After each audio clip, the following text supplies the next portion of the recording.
Bali, ito nga yung kaganapan sa aming ceremonial turnover na ginanap 1 week na ang nakalipas at ngayon ko lang nga na-edit. So hey guys, mga kamasbati, welcome to my mini vlog. Bago nga pala makarating sa taniman namin ay kailangan mo munang dumaan dito sa ilog dahil wala naman ngang ibang daan na mas malapit. Kaya yung ilan sa mga bisita namin sa araw na yan ay wala na rin talagang nagawa kahit nakasapatos, lumusob na lang talaga. So bali, ito nga yung pinaka-entrance namin at nung nakaraan na ipinakita ko to sa inyo, nagsisimula palang magsulat ng pangalan sa pininturahang kawayan na to. At ngayon, heto tapos na. So bali, 2:30 na nga ng hapon ang schedule ng event na to, kaya naman 2:00 pa lang pumunta na kami. At nandito na rin nga yung ilan sa mga kasamahan ko para maghanda. Simpleng selebrasyon lang naman ang gagawin namin basta't mairaos na lahat ay masaya. At maya-maya ay nagsimula na rin dahil dumating na nga lahat ng members, speakers, and guests. And syempre, bago ang lahat, magdarasal muna bilang gabay at basbas. So after ng opening prayer, sumunod na rin ang opening remark by our association president. Mula sa ating punong barangay na napakaganda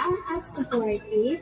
Palakpakan po natin ang Oracle Divina S. Viterbo. At ang next namang nagbigay ng mensahe ay ang aming punong barangay na si Kapitana Divina Viterbo dito sa Barangay Mandali, Mubu Masbate. And yes, maraming ang nagtatanong sa inyo kung taga saan talaga ako at ang palagi kong ang sagot ay taga Mubu Masbate. At di ko nga nasasabi kung saang barangay dahil ewan ko ba, gusto ko sanang hulaan nyo muna at ginawa pa talagang manghuhula ang followers niya, no? Kaso wala ngang nakahula kaya sinabi ko na. At ang last nga na nagbigay ng mensahe ay si Miss Ina Imroezo, DSWD Club Focal Person at siya nga ang nagpapaliwanag ng lahat ng mga kailangan naming gawin. Lalo na ngayong tapos na ang 20 days kung paano mapanatili at mapagpatuloy ang mga nasimulan. And finally, nasa ribbon cutting na nga kami at syempre, sobrang nakakatuwa na nandito na kami sa part na to. At kailangan na lang talaga ay mapagpatuloy ang nasimulan hanggang sa mas maging maunlad pa at matapos ang termino na ibinigay sa amin. At pagtapos ng ribbon cutting, isa-isa na rin kaming pumirma sa tarpaulin at first time ko ang ma-experience ang bagay na to and yes, talaga namang nakakatuwa. Malaking bagay rin talaga sa akin na naging part ako ng association na to at marami rin talaga akong natutunan kahit sa simpleng bagay lang. Dahil aminin man natin o hindi, may mga simpleng bagay na hindi rin talaga natin alam, kaya naman be humble, matuto tayong magpakumbaba, umintindi at matuto. At syempre, hindi mawawala ang kainan, pero dahil hapon na, snack na lang. At para ganahan naman kumain ang lahat, may pa-intermission number din naman tayo. Actually, di nakapag-practice si mama kasi pinilit lang talaga namin siya.